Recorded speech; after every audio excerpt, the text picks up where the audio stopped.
Assalamualaikum warahmatullahi wabarakatuh.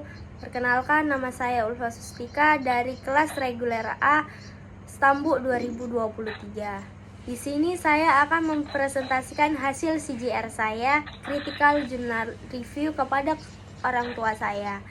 Berhubung saya adalah anak kos, maka saya akan mempresentasikan hasil CJR saya dengan cara video call. Nah, jadi jurnal yang saya ambil adalah Jurnal Perubahan Iklim dan Potensi Konflik di Kawasan Asia Selatan dan Ancaman Konflik Pengaturan Air di Asia Selatan.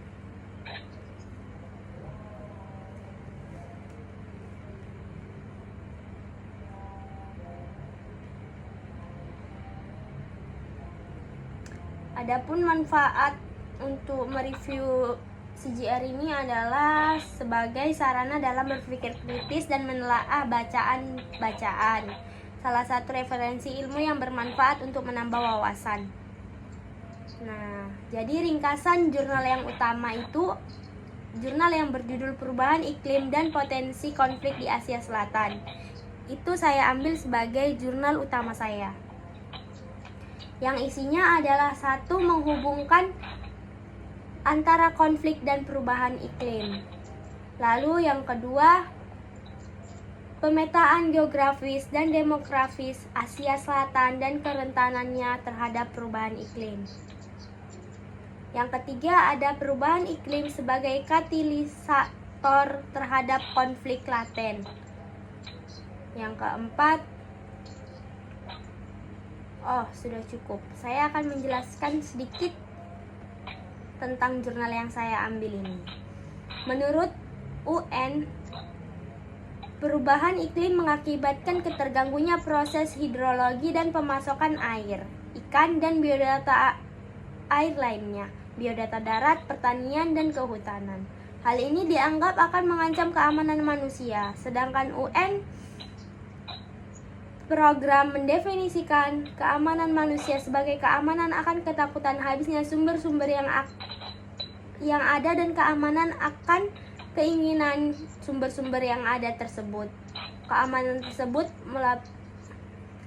tersebut meliputi keamanan ekonomi, politik, pangan, kesehatan, lingkungan, pribadi, komunitas, dan entitas masyarakat. Sebagian besar masyarakat Asia Selatan, khususnya Pakistan, India, Bangladesh, dan Sri Lanka, bekerja di sektor pertanian yang bergantung dengan iklim dan ketersediaan air. Pakistan, India, dan Bangladesh yang telah dilewati oleh sungai-sungai besar juga mengembangkan budidaya ikan air tawar. Perubahan iklim mengubah periode tanam pangan menjadi lebih pendek dan potensi sedimentasi serta sinilasi sungai menjadi lebih besar.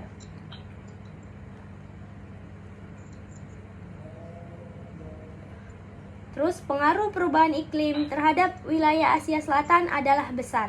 Hal ini terkait dengan kondisi geografis dan posisi geografis kawasan ini. Dilihat dari kondisi geografisnya, Asia Selatan memiliki wilayah pegunungan, gurun, monsun di daratan utama. Sedangkan Sri Lanka dan Kepulauan Maldives memiliki karakter geografis yang berbeda terhadap kenaikan permukaan air laut. Nah, lalu jurnal yang kedua yang saya ambil dengan judul Ancaman Konflik Pengaturan Air di Asia Selatan.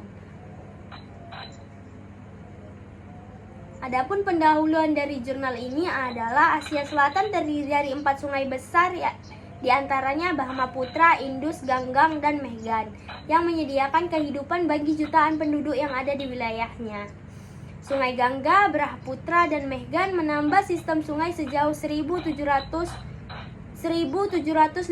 juta hektar di kawasan Asia Selatan dan menghidupkan sebanyak 500 juta penduduk. Sungai Brahmaputra menempati sungai terbesar keempat di dunia, sementara Sungai Gangga menempati urutan ke-13 di dunia. Lalu ancaman keamanan air di India. Keamanan air masuk dalam kebijakan pemerintah India. Perdana Menteri Manmohan Singh menyebutkan air sebagai pilar ketujuh dalam pembangunan karena sumber daya nasional menghadapi kelangkaan dan memerlukan pendistribusian yang adil. Lalu ancaman keamanan akibat pengaturan air di India, Bangladesh. Bangladesh adalah negara berbentuk delta dengan populasi sekitar 120 juta penduduk dan menjadi salah satu negara termiskin di dunia. Bangladesh merupakan wilayah rawan banjir karena diapit 3 sungai besar yaitu Gangga, Brahmaputra, dan Mahnan yang secara periodik mengalami bencana alam seperti banjir, kekeringan, dan topan. Itu adalah menjadi salah satu ancaman bagi negara itu, ancaman keamanan bagi peraturan negara India dan Pakistan. Nah, jadi kan aku kan ngambil 2 jurnal. Sama itu dia, ada kelebihannya sama ada kekurangannya. Jadi kelebihan jurnal yang utama ini, jurnal ini sudah memberitahu metode, langkah penelitian, teknik, dan juga hasil penelitiannya.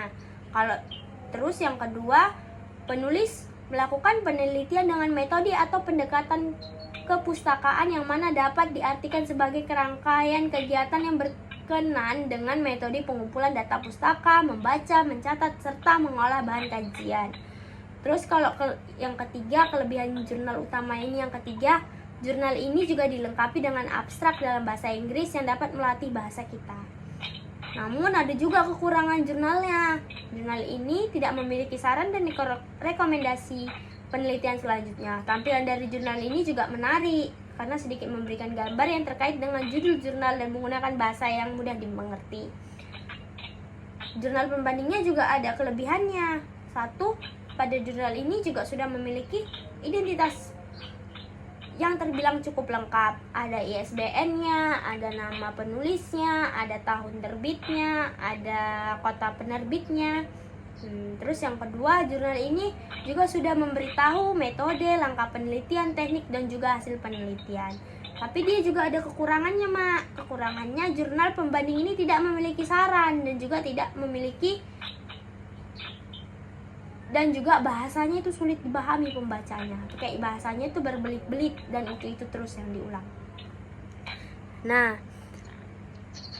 sampai disinilah presentasi kritikal jurnal yang dapat saya sampaikan kepada orang tua saya yang ada di rumah.